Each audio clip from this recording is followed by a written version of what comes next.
I am Jeff Winston. I'm a registered clinical nutritionist or dietitian, if you so may like. Registered and certified by the Nutritionists and Dietitians Council, also known as Kenya Nutritionists and Dietitians Institute, and a graduate of the prestigious Kenyatta University School of Public Health, and I've practiced in various health facilities, Gertrude Children's Hospital, Mama Lucy Kibaki Hospital. I've been at Gatundu Level 5 Hospital. I've also done a lot of community outreach, and so much of working with the community, working with individuals, different setup. And what we are discussing today, I call it the weight epidemic. The weight epidemic. Yes, because it's really, it's an epidemic.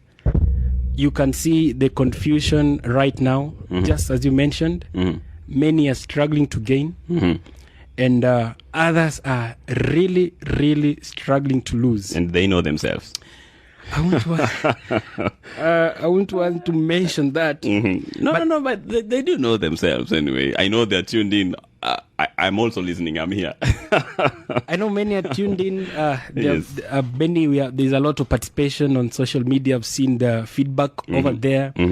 I know Kefas is tuned in over there from Thika, Kilibambogo. Sam is tuned there listening. And James all the way from Turkana. So many people are following because of the discussion that we had last time. And we had so many questions regarding the same. Yes. And I just want to begin with some quick facts on this issue, Chris. Very shocking statistics concerning this weight management issue.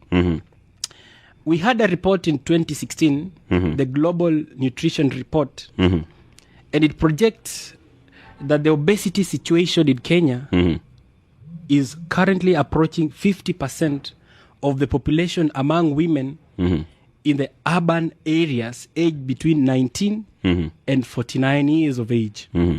And what is more shocking, Chris, is that overweight and obesity, one of the epidemic of the weight we're talking about, overweight and obesity, was one of the conditions we reserved for the upper class or the well-to-do off. Yeah.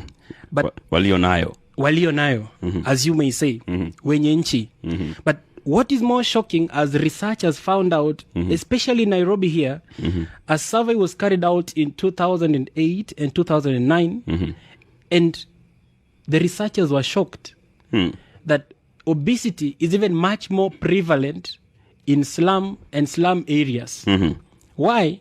Because now people view or regard mass, when somebody is voluminous, if I am allowed to use that. Yes, please. As well-to-do off in the society. Mzito. Exactly. But my question to the listeners this evening, even as I begin, are people aware? Of the effect of weight, whether low or high, towards their health? Yes, that's the big question tonight. Why I will call it an epidemic. Are you aware that there is a direct effect to your weight, whether low or high, to your net effect on the weight? So that is what we are here to discuss tonight. And I invite all our listeners on board to join us in this debate, even this night. Yes. And what I want to also to bring to the notice of our listeners this evening, that when we talk about the weight epidemic, it's not only about the overweight and the obese. We also have a majority of the population who are underweight, what you'll call malnourished. But in Kenya, we are also in another big shock awaiting us. Recently, on one of our papers, it was featured, one of the national newspapers, that we are currently facing a shortage of therapeutic foods in our health facilities. You may ask, what are therapeutic foods? Therapeutic feeds are those kinds of foods we give to the undernourished children, especially below 5 years, to boost their weight. You know, there's an age where we call the window of opportunity. Window of opportunity. The window of opportunity is 0 to 2 years of age. If you miss the nutrition of your child from 0 to 2 years, the consequences are a lifetime. Whoa. So remember, even as a parent tuned in this evening, that the window of opportunity for your young baby is from 0 to 2 years, beginning from breastfeeding all the way to the weaning until you begin complementary feeding. So you have to stay keen on this program tonight, because we'll talk much more on this window of opportunity. And even if you miss the window of opportunity, maybe the kid is now 3 years, 4 years, or 5, then it's all not lost. We still have an opportunity to regain it, Chris. Yes. Thank you so much. That's very, very powerful. Should I call it a summary or something, an introduction? Yes, it's going to be powerful here. I know. What should I call it? Introduction. That can be our introduction for the night. All right. Thank you so much, precious listener. That is it. The introduction for tonight. And I believe it is and I know you know, it's going to be powerful here tonight.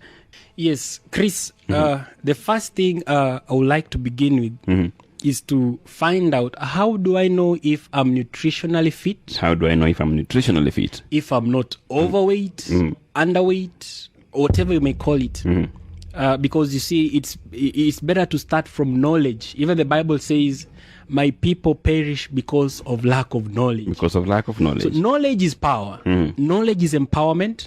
Knowledge is very much important to, you can help you to manage your life, manage that weight, manage your condition. Yes. I remember last time when I was here, we talked about the body mass index. The calculation. I remember you did some calculation. Exactly. Yes. Okay, I didn't like my results anyway, but continue. Yes, the body mass index is one of the fastest or quickest way to know if you are fluctuating well with your weight, to know if it's time to do more of your food or go to the gym, or if you know that this is a moment to add more of your proteins.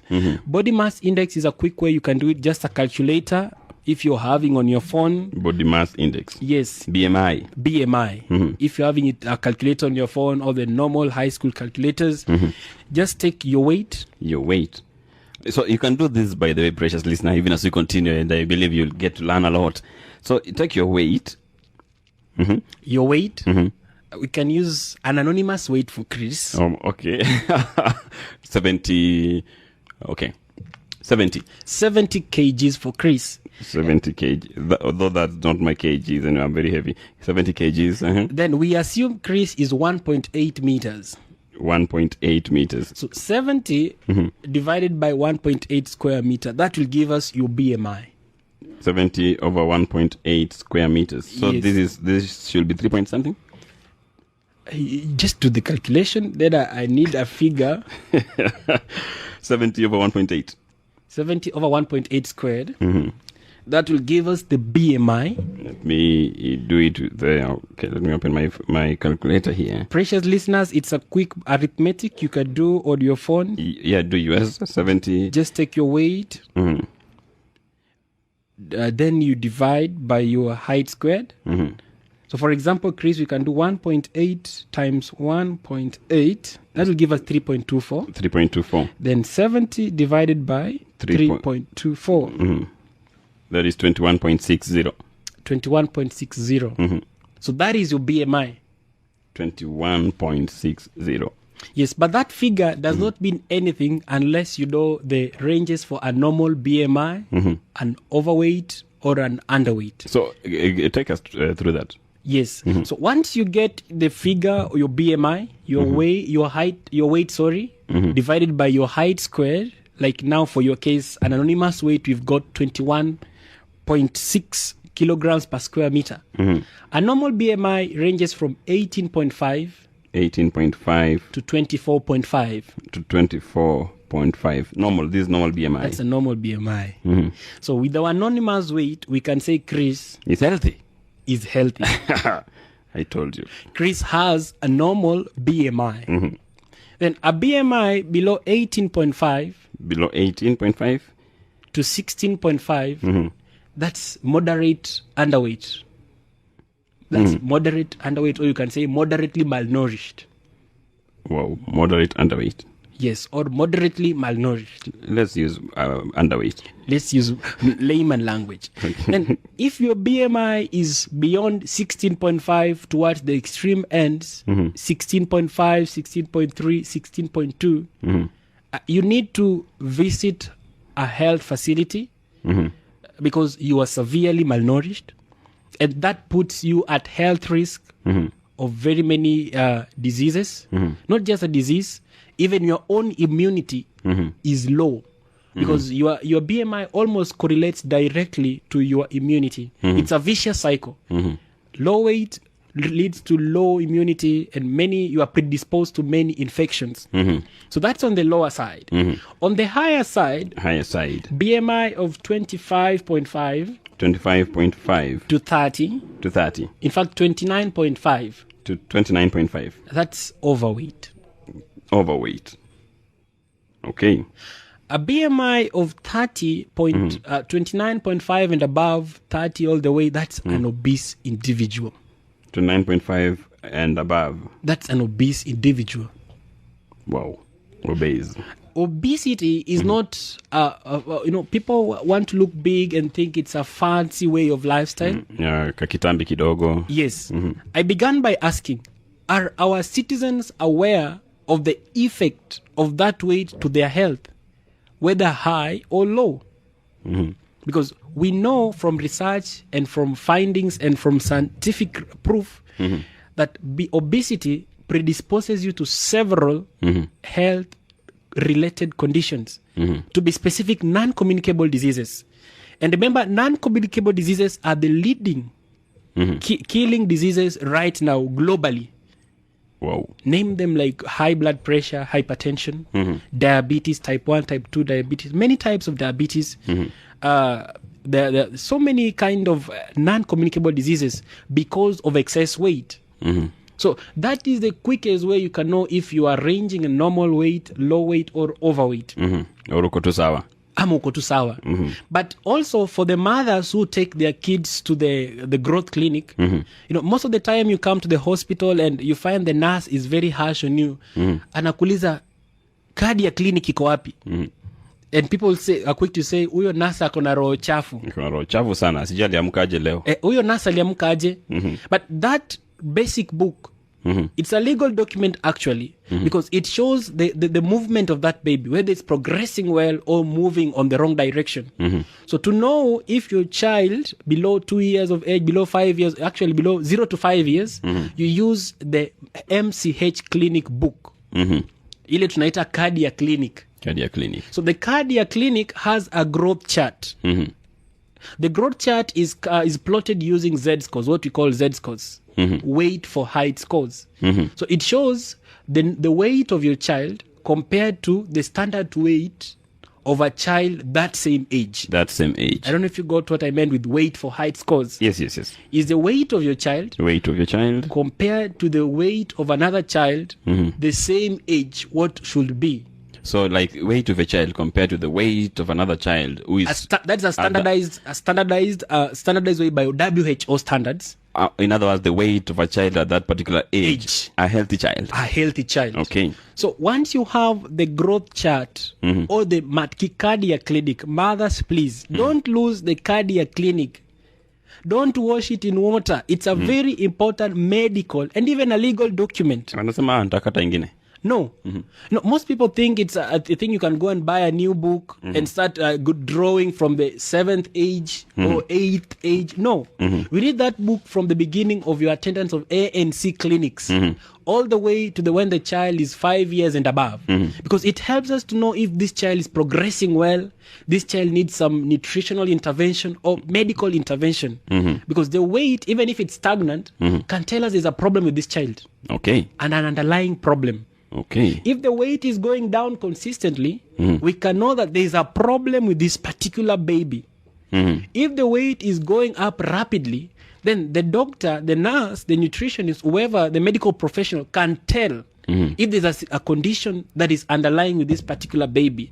So my appeal to the mothers this night, don't throw away the cardiac clinic, nimechoka na clinic, especially after 2 years of age. They throw away the books. Clinic ya mwisho is around 1.5 years of age. Nasema amepita mtihani.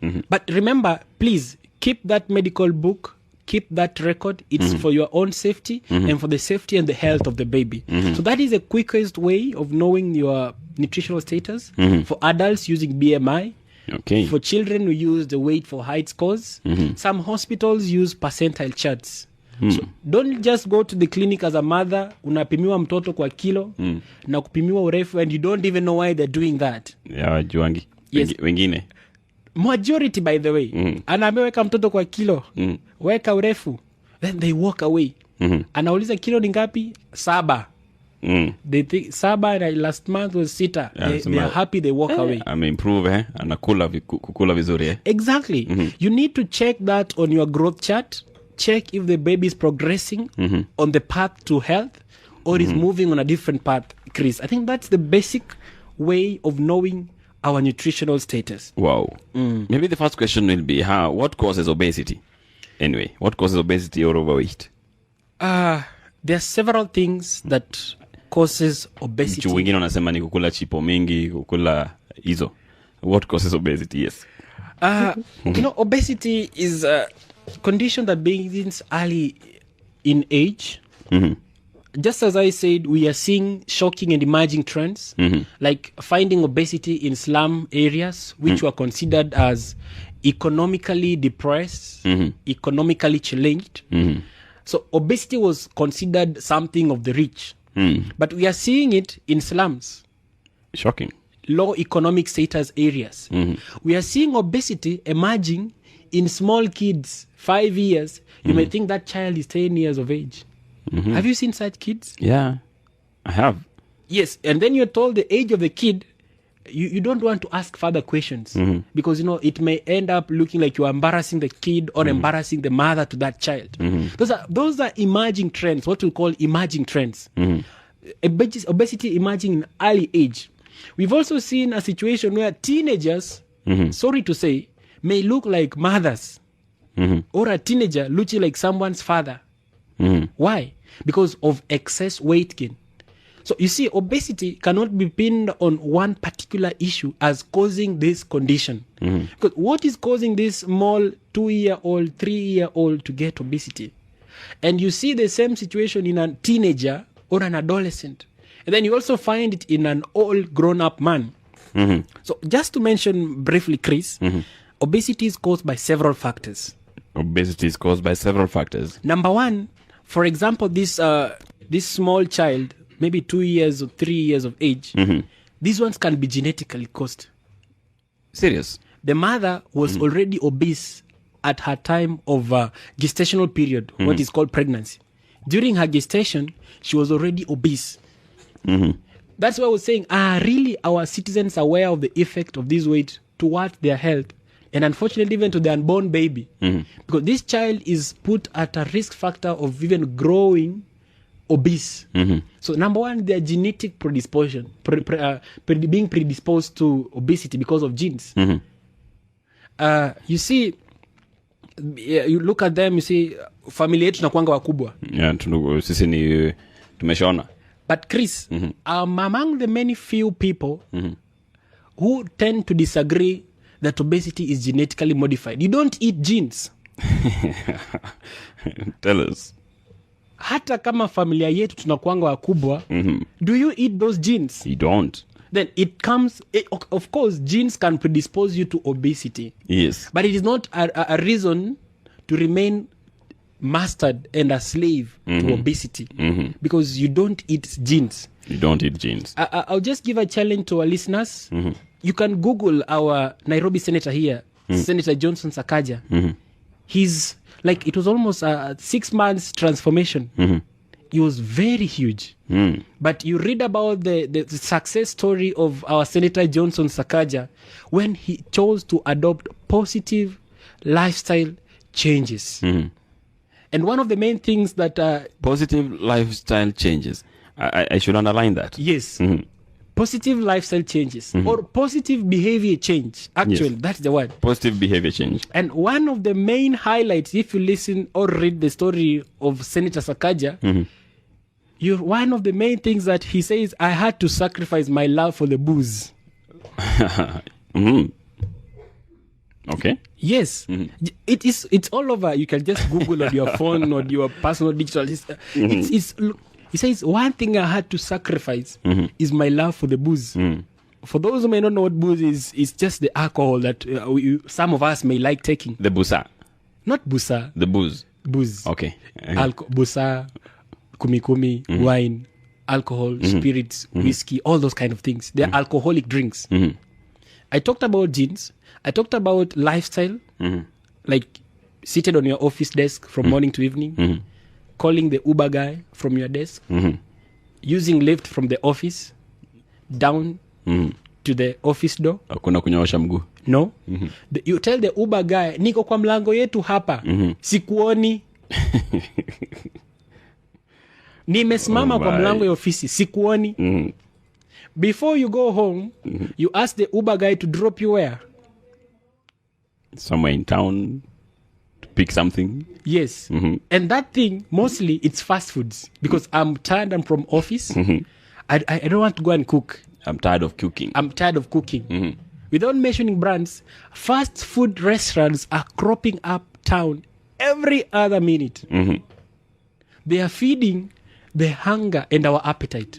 But at the same time, feeding this epidemic we are calling the weight epidemic. The weight epidemic. Because you see, we are slowly and rapidly moving towards our traditional diets, towards Western diets, what we call Western diets. All these things are not in our normal diets. And even compare the prevalence of some of these health conditions to the many yesteryears when our parents were doing our traditional diet. They were not there. Cancer was not as prevalent as it is right now. Yeah. Hypertension, blood pressure was not as prevalent as it is today. So those are some of the conditions that predispose or make us susceptible to obesity. Okay. Check in our Nairobi homes, Chris. Somebody stays on the 5th floor. The kids are want not to go and play outside. Yeah. They are watching cartoons. If it's game, playing games. If it's game, they have to play FIFA. Those are the things. But watoke nje huko waendeshe baiskeli. No. Wagongwe ngoto ndio warudi. That one is long gone. That one is long gone. Lifestyle is totally sedentary. The father comes from office, Uber, fast food, comes home. The kids have been indoors. In fact, right now with COVID, it's even worse. Me, myself, and I. Yes, they've been indoors the whole day, watching movies, playing games. In fact, some of them don't touch a thing. The housemaid is there. Wow. So we are developing a culture where we are moving towards westernized diets. Poor or low physical activity. Sedentary lifestyle. Where everything is at the tap of a button. Yes, digital. You want to move from office, lift, elevator. You just take your phone. Call the Uber guy. You're gone. Check our diets. They are what I call the westernized diets. Our meals, few meals are home prepared. We do a lot of fast food restaurants. Even check supermarkets today. They don't miss a cafeteria towards the entrance or towards the exit. Sorry to say. I tell you. So if you are to try to find out what causes obesity, it's several factors. Quite a lot. You cannot say it's this particular thing. That is why I'm saying it's a point of adopting positive behavior change. Adopting positive behavior change. Then what causes underweight then? Now the opposite of the obesity. Chris, I know of people who eat well, they do things well, but they're like, why am I not increasing? Why are you laughing? Yeah, it's true. What you are asking is very true. Because, it's when you check at Kenyan statistics, we have the Kenya Demographic Health Survey. It's done like after around 10 years. We find that obesity in Kenya is at around 60%. Obesity is at 60% in Kenya. that doesn't mean that the 40% are healthy. We still have another huge burden of underweight individuals. So kuwa slender sije una mwili imanishi you are healthy. No. Okay. We don't show weight, health by the physical being. That's why I said BMI. BMI. If you look slender, does not mean you're underweight. If you look big, does not mean you're overweight. That's why we use BMI. The BMI tells you if your weight is standard, your weight is overweight or underweight. So don't be fooled when someone looks slender and then you say, hey. Jamaa siku hizi kwani mbona akuli? And I remember when I was beginning, I told you that there's a study that was done in some 2 slum areas in Nairobi here. And these researchers used some photographs. And they were showing the residents. They wanted the residents to choose some body types they wanted. So they drew images of the slender guys, you're saying, the medium slender, extremely slender, huge, those kind of things. It was shocking that majority of these individuals chose the voluminous. The huge, that one, chairman. Kiongozi. So many people think that to look well off, healthy, good to do, successful. Wengine nataka kwenda kusimama MCA. Yes. Zimo no washone. Exactly. Ndio wajue people think or tend to imagine that means now you are healthy. You're healthy. No. It's not the case. Okay. So you asked me what causes being underweight. I want to mention that just as obesity starts at early or at the onset from beginning at the small kids, undernutrition also begins at that early age. What we call the window of opportunity, 0 to 2 years. Window of opportunity, 0 to 2 years. Yes, there are 1,000 days of life. Medically, it's called the 1,000 day of life. The 1,000 day of life is very much important because mistakes done at this age are really a lifetime. If you don't do it correct at the window of opportunity, this baby even develops, number one is the low weight. Low weight. Yes. Once you develop a low weight baby, you'll be always in hospital. Why? These babies have low immunity. Any little pneumonia, they'll catch pneumonia. Any little flu, this baby will catch flu. This common baby condition, diseases, diarrhea, I don't know what, cholera, these kind of things, they can't fight infections. Why? Because of the underweight. So at the window of opportunity, 0 to 6 months, number one, the mother has to breastfeed exclusively. 0 to 6 months is the window of opportunity. Not even drinking water. The window of opportunity, sorry, Chris, is 0 to 2 years. 2 years, yes. But I'm beginning from 0 to 6 months now. From 0 to 6 months, as a mother, not even drinking water. Yes. The child should not drink water. Breast milk has is percentage is water. Wow, okay. Yes. So 0 to 6 months. Not even drinking water. But huko wataanza kupea mtoto ugali imetumbukizwa ndani ya soup. Yes, that's what they do. But the baby should take breast milk like nyonyo. 0 to 6 months. Not even 0 to 29 days of the fourth month. 0 to 6 months. 0 to completely breastfeeding. Breastfeeding. And I know there are mothers out there listening who say I have to report to duty after 3 months of my leave, maternity leave, or 4 months. It's still possible to continue breastfeeding your child even while going to work. Yes.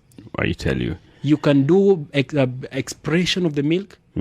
Leave your nanny there with the milk. The breast milk stays healthy for 24 hours without refrigeration. Yes. Just leave it there. Give instructions to your nanny. Give this baby this particular milk. Not even cow's milk. Breast milk. Breast milk. 0 to 6 months. Wengine watasema maziwa ni maziwa. Maziwa sio Waenda maziwa. wanunue kwa duka. No. In fact, you come to hospital, you say maziwa ya mama ya bamba. That's the slogan you use in the hospital. Breast milk contains everything that the baby needs. Okay. Even they say my baby is complaining of stomach aches. I need to buy grape water. I need to buy what? No. Breastfeed your baby.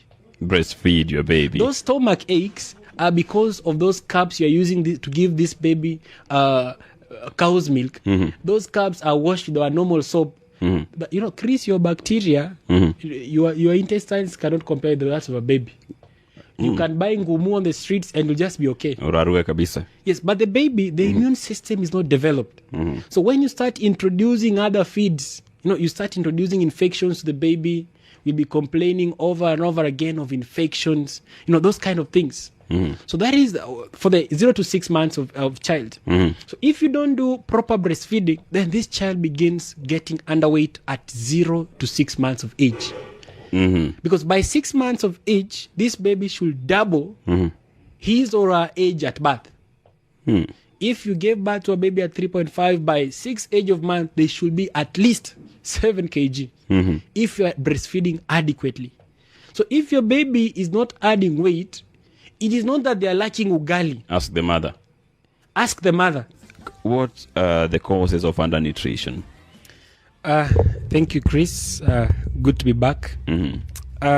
Just as we were talking about causes of undernutrition, I started by, causes of underweight. Yes. I started by referring to the 0 to 2 years of age babies who are predisposed to underweight because of poor choices from the mother, feeding choices.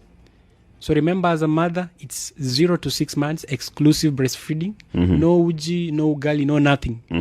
We begin complementary feeding at 6 months of age. That's when you can introduce your ugali, your waru, your ndizis, and your spinach and your terere. That goes all the way up to 2 years of age, continuing breastfeeding up to 2 years of age. I will stop. You don't stop breastfeeding up to 2 years of it's recommended you do 0. Remember, our window of opportunity we mentioned was 0 to 2 years. So continue breastfeeding up to 2 years of age. As a kid is growing up, it's important to also give healthier food choices for the baby. Please give your children table diets. What you eat on the table, give your baby. Immediately the kid starts pulling your plate or your cup, give them. There's this situation where some of us come from, mtoto atakula terere na managu na maduma na magwashe up to 5 years of age. Where some of us come from. Na ugali imechanganyishwa kwa supu. And where some of us also come from, chakula ya mtoto ni ugali na maziwa. Maziwa, period. Kama ni nyama, ni ugali imebondwa na supu ya nyama. Yes. Nyama, wengine wanakula nyama. No. Yeah, they'll take supu ya nyama. So kindly, when the baby hits 2 years of age, not even 2 years of age, a baby 1 year is enough to eat the table diet. Immediately you start seeing your baby pulling your plate, please allow them enjoy that meal. Usiseme ukijana kuna kiherehere. Hata kimwaga kwa floor chini, leave them. It's their stage, it's their thing, leave them. Hata kiamua hata kuikulia hapo kwa floor. Yes. It's their own way of expressing themselves. So you also have that opportunity to give your child healthy food, not just nduma and there's another thing, Chris, boiling baby food. Chakula ya mtoto ni ya kuboil. They boil and leave that kid to eat that boiled food forever. So I always ask mothers, tafadhali we chukua hiyo waru, boil, weka chumvi, ukule for 1 week if you will eat it. And then they'll complain, mtoto wangu akulangi. Kwa shoko. Yes, they'll say mtoto wangu akulangi. But how do you eat boiled food Monday to Monday? I cannot. Fry the food for